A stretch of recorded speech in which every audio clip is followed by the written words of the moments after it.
tinetesting ko for different types of run. Lately, yung Flame 380. And today, ngayon lang ako makakapag long run na gamit to. Feeling ko after ng long run na to, pwede ko na siyang i-judge. Ang gagawin kong long run ngayon ay different paces. Hindi ko siya gagawing LSD. Kumbaga sa effort level, gagawa ako ng 4 out of 10, 6 out of 10, 8 out of 10, tsaka onting all-out effort. Para matesting ko talaga. Yun, warm up na.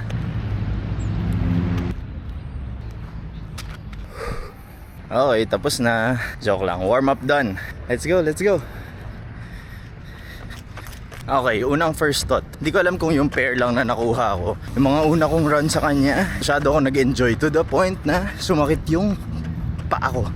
As in yung paa ko hindi yung legs ko. First time ko na-experience yun na after ng run ko masakit yung paa ko mismo. So feeling ko kailangan niya ng break-in period. Hindi ko pala sure kung skill issue lang yun, pero yun yung na-experience ko personally. Gawa ng rainy season ngayon, ilang beses ko siyang na-try na umuulan, basa yung kalsada and all. Makapit. Tapos yung hugis niya, tsaka yung plate na meron siya, it's giving parang ang energetic nung ride niya, kumbaga. Tsaka magaan siya. Pag pinick up ko yung pace ko sa kanya, it actually feels good, feels lighter. To the point na as a beginner, yung fitness level ko na lang yung pumipigil sa akin. Feeling ko ang main selling point na itong shoes na to is yung price point niya. Kumbaga sa price point niya, meron siya nung tech ng mga more expensive shoes. Isa pa palang medyo dislike ko sa kanya, kapag ka slow pace, yung slow pace ko feeling ko pang siya, yung medyo binibilisan. Or yung para sa mga mabibilis na tumakbo. Kasi ako yung mabagal ko, parang weird siya. Isa pa palang medyo dislike ko sa kanya, although this is personal preference naman na,